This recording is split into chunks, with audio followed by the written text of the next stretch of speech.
બંગાળની ખાડીની એક low pressure system દક્ષિણ ભારતને ઓળંગીને અરબી સમુદ્રમાં આવી જાય છે.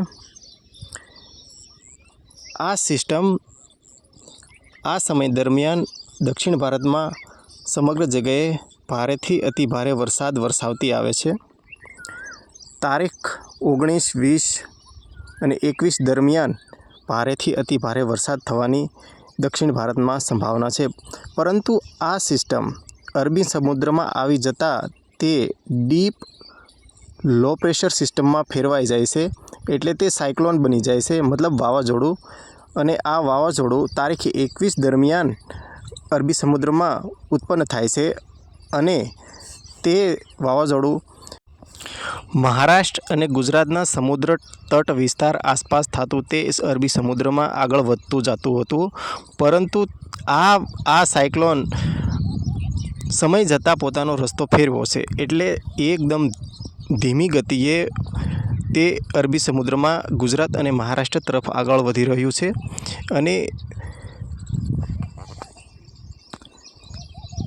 તારીખ 23, 24 દરમિયાન તે ગુજરાત અને મહારાષ્ટ્રની સમુદ્ર તટ આસપાસ સ્થિર થાય છે.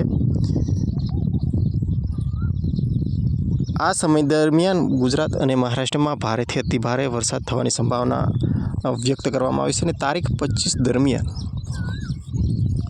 આ વાવાઝોડું ગુજરાત અને મહારાષ્ટ્રની સરહદ ઉપર ટકરાઈ જાય છે.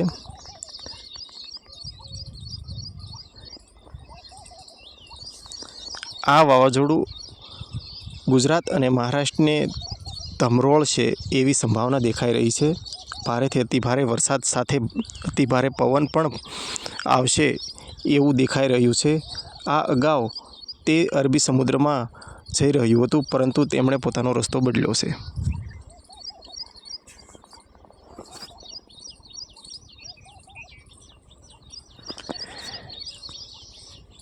અને તારીખ 26, 27, 28 અને 29 દરમિયાન આ વાવાઝોડું ગુજરાત અને મહારાષ્ટ્રમાં ભારેથી અતિ ભારે વરસાદ વરસાવી શકે છે. અને 28, 29 તારીખ દરમિયાન આ સાયક્લોન સમુદ્ર કિનારેથી ગુજરાત અને મહારાષ્ટ્રની સરહદ ઉપર ટકરાઈ શકે છે.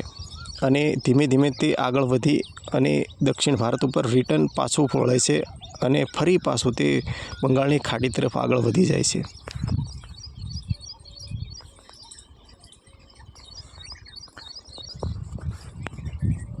અને આવનારા દિવસોમાં હજી પણ તે રસ્તો કદાચ બદલે એવી શક્યતા છે. કેમ કે 2 દિવસ પહેલાં આ સાયક્લોન સમુદ્રમાં જઈ રહ્યું હતું અને હવે તે ગુજરાત અને મહારાષ્ટ્રની સરહદ ઉપર ટકરાઈ રહ્યું છે.